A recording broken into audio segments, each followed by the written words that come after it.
He lets me know that they want to bring the character of Ironheart to life, that they want to introduce her in Wakanda forever, with that being the lead up to this television series, and asked if I would play her. Dominique Thorne, I have seen all of the first 3 episodes of Ironheart. How did this even come about? In this, I'm not sure what they're meant to be, because this character isn't to be confused with Slug. Slug, our hacker extraordinaire.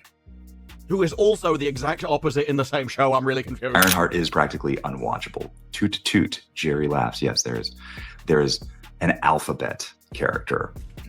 They admit Ironheart sucks, but look, they're getting ready to blame you for it, because Ironheart fulfills low expectations with weak narrative, poorly written characters, and dull acting.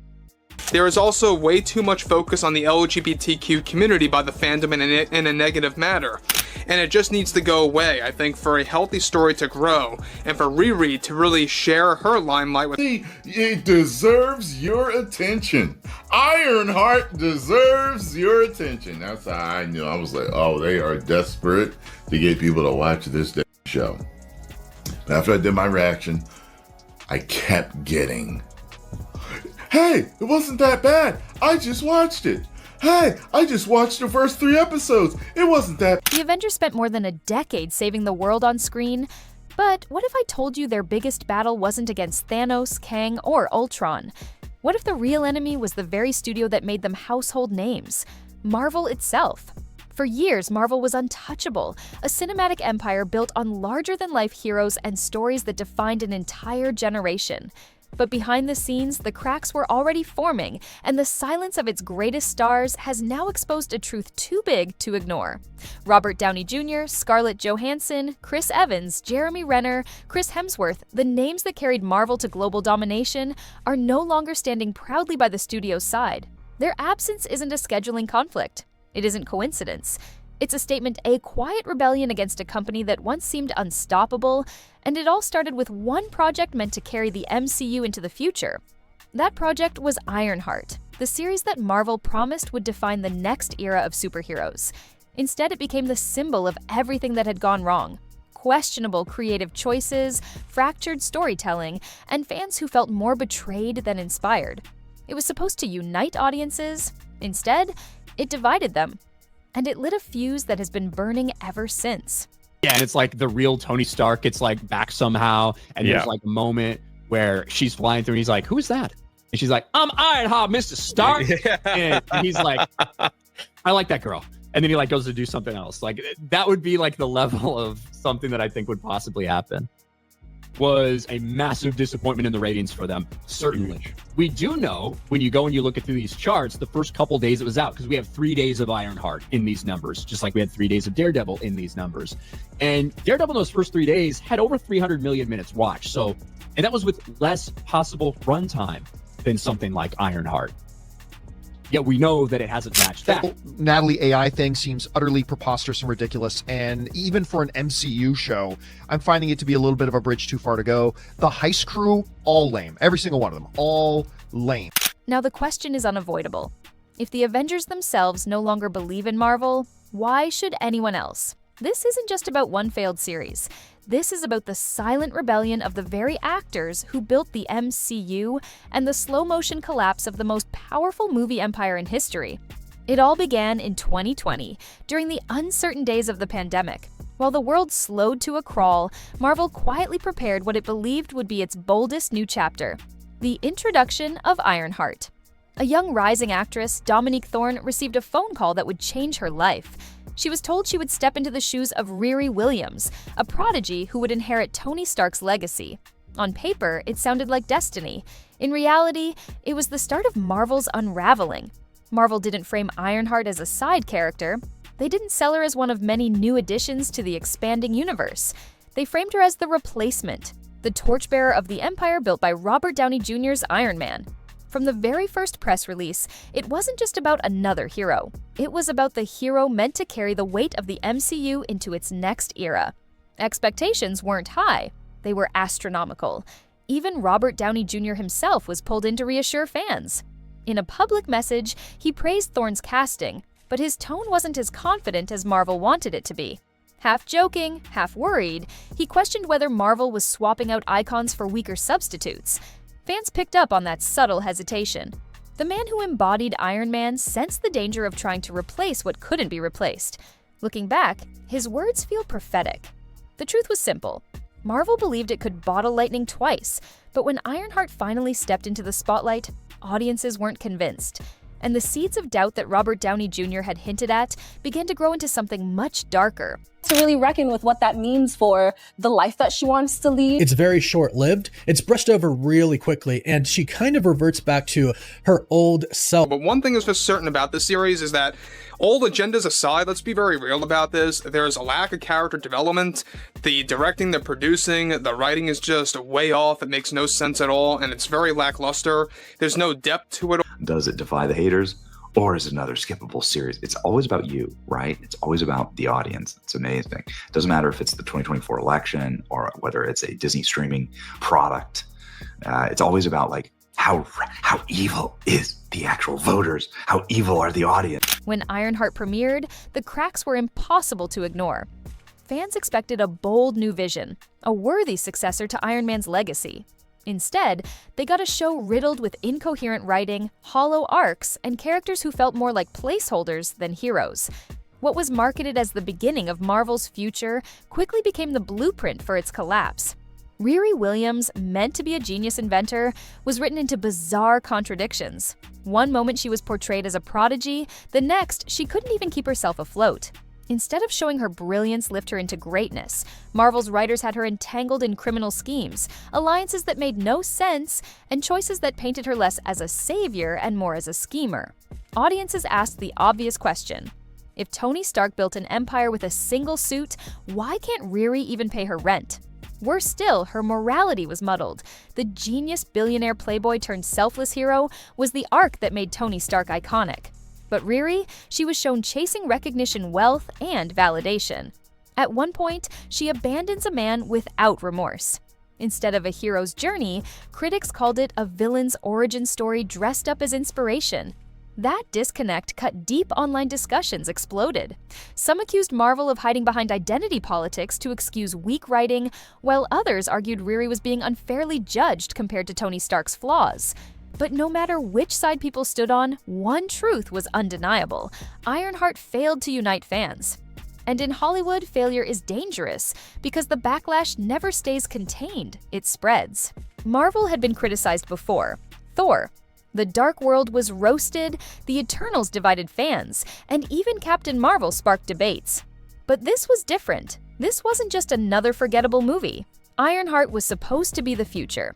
Its failure didn't just disappoint fans, it sent shockwaves all the way to the Avengers themselves. For years, Marvel had a secret weapon whenever things got shaky. The old guard, Robert Downey Jr. could appear in an interview and instantly restore confidence. Chris Evans could lend credibility with one quote. Scarlett Johansson, Chris Hemsworth, or Jeremy Renner could walk a red carpet, and suddenly the franchise felt unbreakable again. But this time, that safety net was gone. When Ironheart 2 was announced, there were no smiling Avengers to stand behind it. No interviews, no red carpet appearances, no family photo moments to convince fans this was the next great chapter. The silence was deafening. In Hollywood, silence isn't neutral. It's a declaration. The very actors who built Marvel's empire simply walked away. Scarlett Johansson had already made her rebellion public with her lawsuit against Disney over Black Widow. Jeremy Renner called Marvel's offer for Hawkeye Season 2 insulting and refused to return. Chris Evans admitted he feared being trapped by the Captain America contract, while Hemsworth confessed the endless blockbuster grind left him questioning his future. Their message was clear: Marvel could no longer assume their loyalty. For over a decade, Marvel's storytelling was powered by one timeless idea: redemption. Tony Stark transformed from a selfish billionaire into the man who sacrificed himself for the universe. Thor grew from an arrogant prince into a wise protector. Natasha Romanoff went from a haunted spy to a hero who gave her life for family. Fans connected to flawed characters who earned their place as heroes. That was Marvel's magic. But with Ironheart, that magic was gone. Instead of a flawed character growing into greatness, Marvel gave audiences a protagonist who seemed obsessed with recognition and personal gain. There was no redemption, no sacrifice, no transformation, just a character labeled a hero without ever earning the title. Audiences noticed, critics noticed, even insiders whispered that Marvel had lost the very heart of its formula. The cracks weren't just in the storylines. Behind the scenes, the signs of corporate interference were everywhere. Plots contradicted themselves, characters changed motivations without explanation, and entire episodes felt like they had been stitched together from rewrites and reshoots. It wasn't the carefully crafted Marvel of 2008, it was survival mode Marvel, throwing content at audiences and hoping something stuck. Fatigue set in, Eternals underperformed, She-Hulk drew ridicule, Quantumania disappointed, and then Ironheart crashed. But Ironheart was different. It wasn't meant to be filler. It was supposed to be the future. And when the future failed, Marvel's entire foundation began to shake. As if creative collapse wasn't enough, Marvel found itself in a courtroom battle that shook the industry. In 2023, the families of Marvel's original creators resurfaced with lawsuits aimed directly at Disney. Names like Stan Lee, Steve Ditko, and Don Heck were suddenly back in headlines. Not for new stories, but because their estates wanted control of the very characters that built the MCU. Spider-Man, Iron Man, Doctor Strange, Ant-Man, Hawkeye, entire franchises were at stake. Disney argued the characters were works for hire, creations that legally belonged to Marvel. But the optics were devastating. Fans didn't see a legal technicality. They saw a multi-billion-dollar corporation trying to strip families of their fathers' legacies. The irony wasn't lost. While Marvel was failing to launch its new heroes, it was fighting to keep the old ones from slipping through its fingers. Settlements were eventually reached, but the damage was permanent. The image of Marvel as a scrappy underdog fighting for creativity was gone. In its place stood a corporate giant, desperate to keep control while alienating the very people who had shaped its foundation. For fans, this wasn't just business, it was betrayal. And as these lawsuits dragged on, the Avengers themselves watched quietly from the sidelines. The heroes who once stood shoulder to shoulder with Marvel now saw the Empire reveal its true face.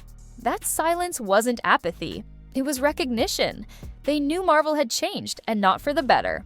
For years, Marvel's strategy was clear: expand the universe without erasing its past. Black Panther didn't replace Iron Man.